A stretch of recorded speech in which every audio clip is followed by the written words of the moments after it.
बिस्मिल्लाहिर्रहमानिर्रहीम। अस्सलाम वालेकुम।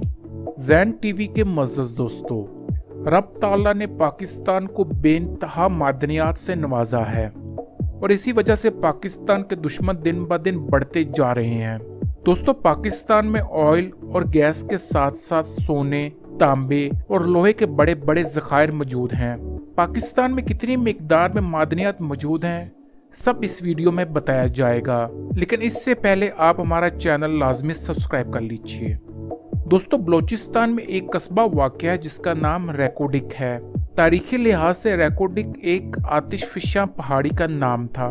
दोस्तों, रब ताला ने इस इलाके को सोने, तांबे और शल गैस से मालामाल कर रखा है। पाकिस्तान की सबसे बड़ी सोने की कान भी यही वाक़या है, जिसे रैकोडिक के नाम से भी जाना जाता है। इसकी चंद दिलचस्प मालूमात आपको बताते हैं। दोस्तों, ये दुनिया की 5वीं सबसे बड़ी सोने की कान है। एक अंदाजे के मुताबिक यहाँ इतना ज़्यादा सोना मौजूद है कि इसे निकालने के लिए 50 साल से ज़्यादा अरसा लग सकता है। ये पहाड़ी 100 किलोमीटर के रकबे पर फैली हुई है। एक अंदाजे के मुताबिक यहाँ 54 मिलियन टन से ज़्यादा सोना मौजूद है। इस सोने की मालियत 200 अरब डॉलर से ज्यादा बनती है। 1994 की हुकूमत ने इसे खुद प्रोसेस या हमसाया दोस्त मुल्क चीन को देने के बजाय ऑस्ट्रेलियाई कंपनी BHP को लीज पर दे दिया।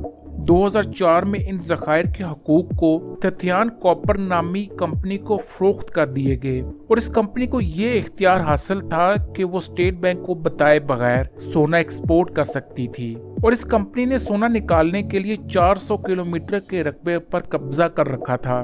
दोस्तों, यहाँ पर छोटा सा एयरपोर्ट भी मौजूद है और इस सोने को खाम हालत में बाहर भिजवाया जा रहा है बगैर किसी कागजी कार्रवाई के। दोस्तों, इस कंपनी ने एक भी मुकामी मुलाजिम नहीं रखा है। दोस्तों, यहाँ पर सोने के अलावा तांबा भी बड़ी मिकदार में मौजूद है। यहाँ गैस शेल भी मौजूद है जिससे ईंधन के तौर पर इस्तेमाल किया जा सकता है। इस मंसूबे का हाल भी दीगर मंसूबों की तरह हो रहा है। इस बेशकीमती खजाने का ठेका गैर मुल्की कंपनी को दे दिया गया है, क्योंकि ऐसा करने से सियासतदानों को बेइंतहा कमीशन मिला है, जबकि कौमी खजाने को मामूली फायदा। ये वो पाकिस्तानी इलाका है जिसे ऑडिट से मुस्तस्ना करार दे दिया गया है, यानी कि कोई हिसाब किताब नहीं कि कितना सोना निकाला गया है और कितना बाहर भेजा गया है। दोस्तों, इस पर बहुत से आर्टिकल्स लिखे जा चुके हैं कि पाकिस्तान के इस खजाने को लूटा जा रहा है, मगर मजाल है किसी ने इस पर कोई एक्शन लिया हो।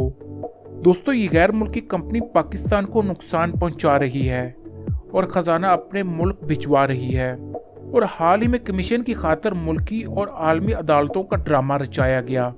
इस हुकूमत को करना तो ये चाहिए था कि मशीनरी बाहर से मंगवा कर अपनी निगरानी में ये सोना निकलवाती और दूसरे ममालिक को फरोख्त करती और बेइंतहा ज़र मुबादला कमाती, मगर अफसोस ये भी करप्शन की नज़र हो गया। दोस्तों, अब इस हुकूमत को चाहिए कि इसके इख्तियारात वापस अपने हाथों में ले और अपनी निगरानी में सोना निकाले और मुकम्मल ऑडिट करवाए, ताकि पाकिस्तान में गुर्बत कम हो सके। अगर हुकूमत ऐसा नहीं कर सकती तो दोस्त मुल्क चीन से मदद ली जा सकती है और ये इलाका चीन को लीज पर दिया जा सकता है। वीडियो पसंद आई हो तो इसे लाजमी लाइक और शेयर कीजिएगा, साथ साथ हमारा चैनल सब्सक्राइब कीजिएगा और बेल आइकन लाजमी प्रेस कीजिएगा।